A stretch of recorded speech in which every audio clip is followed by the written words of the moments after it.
नमस्कार मित्रांनो, मी प्रवीण अहिरे तुम्हा सर्वांचं पुन्हा एकदा स्वागत करतो आपल्या एका नवीन व्हिडिओमध्ये। तर बघा मित्रांनो, आजच्या व्हिडिओमध्ये आपण अतिशय महत्त्वाची माहिती पाहणार आहोत, ती म्हणजे अशी की जिल्हा परिषद भरती 2023 संदर्भात। तर बघा मित्रांनो, आजची सर्वात मोठी अपडेट या ठिकाणी असणार आहे झडपी भरतीच्या संदर्भात, ती आपण या ठिकाणी पाहणार आहोत। व्हिडिओ शेवटपर्यंत नक्की पहा, संपूर्ण माहिती कळेल। त्या अगोदर तुम्हाला सूचना आहे, जर तुम्ही व्हिडिओवर नवीन असाल तर व्हिडिओला लाईक करा, व्हिडिओला जास्तीत जास्त शेअर करा आणि चॅनलला सुद्धा सबस्क्राइब करून ठेवायचं आहे।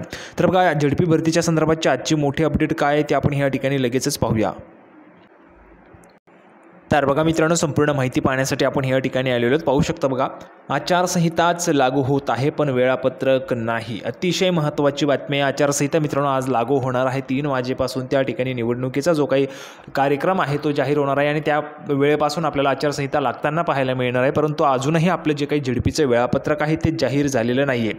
त्या संदर्भातची महत्त्वाची माहिती आहे। तर बघा, संपूर्ण माहिती काय म्हटलेली या ठिकाणी, शासनाकडे अपेक्षा ठेवून लाखो सुशिक्षित बेरोजगार रोजगार मिळावा या हेतूने अनेक विभागात परीक्षा फॉर्म भरले, तर खरे पण ना कुठल्या परीक्षेचे निकाल वेळेवर लावत आहेत ना वेळापत्रक।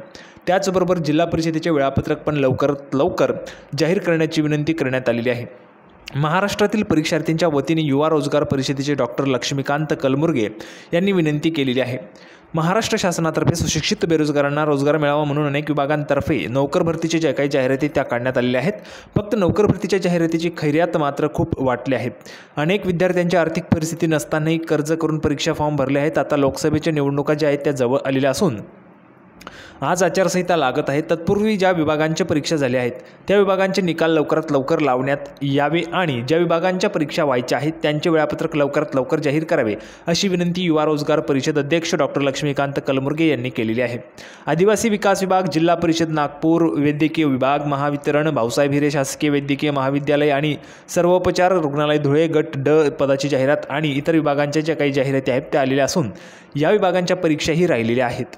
तरी महाराष्ट्र शासनाने लवकरात लवकर निकाल लावण्याची जी काही अत्यंत गरज आहे ते या ठिकाणी म्हटलेलं आहे। महाराष्ट्रातील परीक्षार्थींच्या वतीने युवा रोजगार परिषदेचे डॉक्टर लक्ष्मीकांत कलमुर्गे यांनी विनंती केलेली आहे। त्याचबरोबर जिल्हा परिषदेचे वेळापत्रक पण लवकरात लवकर जाहीर करण्याची विनंती पण करण्यात आलेली आहे। आता बघा, झडपीच्या संदर्भात जर आपण या ठिकाणी पाहायचं झालं तर 3 वाजता आज त्या ठिकाणी आपली जी आचारसंहिता आहे ती लागणार आहे आणि त्यामुळे अजूनही आपलं वेळापत्रक आलेलं नाही आहे। झडपीचं आरोग्यसेवक असेल, आरोग्यसेविका, ग्रामसेवक असेल, या पदांचे जे काही वेळापत्रक आहे ते आपल्याला येताना पाहायला मिळालेले नाही आहे। तरी लवकरात लवकर ते काही वेळापत्रक आहे ते जाहीर करावं असं या ठिकाणी सांगण्यात आलेलं आहे। त्यानंतर पुढे जर आपण गेलो तर बघा, गेल्या 2 महिन्यांपासून सुशिक्षित बेरोजगार ट्विटर, व्हॉट्सअप तसेच इतर प्रसिद्धी माध्यमातून सततचा पाठपुरावा करीत असून सुद्धा याकडे जाणून बुजून दुर्लक्ष केले जात आहे। माननीय मंत्री गिरीश महाजन आणि ग्रामसचिव पोपटराव देशमुख यांनी अनेक सुशिक्षित बेरोजगार सतत कॉल करत असून त्यांना रोजच तारीख पे तारीख देत असून अद्यापपर्यंत वेळापत्रक जाहीर केले नसल्याचे युवा रोजगार परिषद अध्यक्ष डॉक्टर लक्ष्मीकांत कलमुर्गे यांनी म्हटलेले आहे। तर बघा, अशा पद्धतीचे मित्रांनो महत्त्वाची अपडेट या ठिकाणी होती की आचारसंहिता जी आहे ती आज या ठिकाणी 3 वाजल्यापासून लागणार आहे।